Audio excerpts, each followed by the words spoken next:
ረሙ ሰራልኝ። ኧረ እንዴት እየላኩላችሁ እኮ ነው።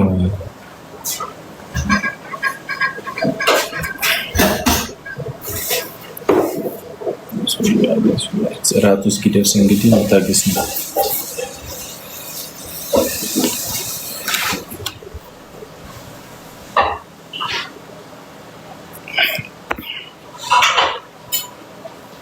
አሁን እዚህ ጋር እኔ እንትን ላይ አንሽ የሚል ቆይ ዝም ብዬ ልቀበልሽ።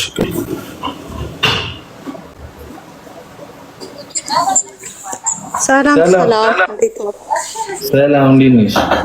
ሰላም ነው፣ አማን ነው፣ አልሐምዱሊላህ። አመሜ ቤትኛ እኮ እየጠበቅን ነው። አልሰማም እኮ ገስት እኮ እየፈለኳችሁ እኮ ነው። አለን እኮ አለን። እዛ ለማ ለሁለት ሰው ልኬ እንትን ላይ ነው ምንድነው? ቆይ ታይም እየቆጠረ ነበር። ለምን ቤት እየጠበቅን ነው። መለኛውም እዛ ነው እንዴ? እሺ ቆይ ወይ እኔ ሉጣና እናንተ ጋር ገስት ልግባ በቃ። አዎ ውጣና ና ቶሎኛ ጋር ገስት